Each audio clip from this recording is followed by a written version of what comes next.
Kristo tokea mara ya pili kuleta wokovu.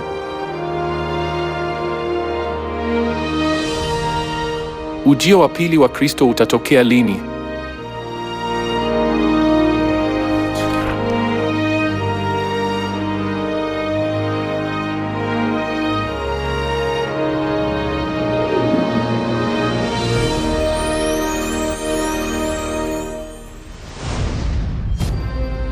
Tunaweza kujua ni lini Kristo atakapokuja tukijifunza mfano wa mtini. Basi jifunzeni somo hili kutokana na mtini. Matawi yake yanapoanza kuchipua na kutoa majani, mtambue kwamba wakati yu karibu, hata malangoni.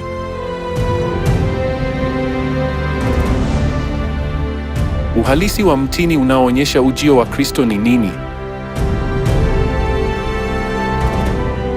Mtini unawakilisha Israeli. Hivyo, tukijifunza historia ya Israeli, tunaweza kujua wakati wa ujio wa Kristo.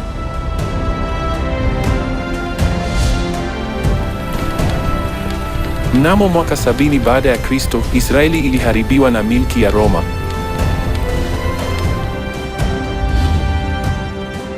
Nao walitangatanga kote ulimwenguni kwa miaka 1900 kama watu wasio na taifa. Hakuna aliyejua kwamba Israeli ingekuwa huru. Hata hivyo, unabii huo ulitimizwa kwa usahihi kabisa.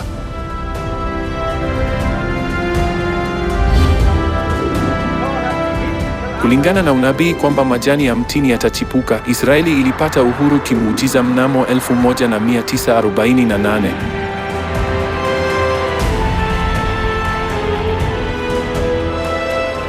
Uhuru wa Israeli ulikuwa mwali uliofanya ulimwengu wote ujue kwamba Kristo alikuwa amekuja hapa duniani tena.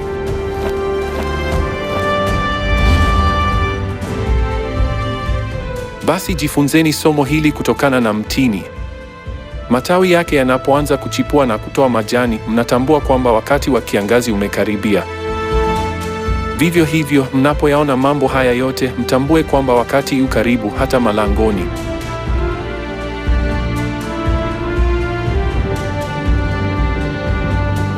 Kristo Ahnsahnghong aliketi katika kiti cha enzi cha Daudi mwaka 1948 Israeli ilipopata uhuru kulingana na unabii wa mtini. Yeye ndiye Kristo ambaye amekuja hapa duniani tena. Tafadhali mpokeeni Kristo Ahnsahnghong na mpokeeni wokovu.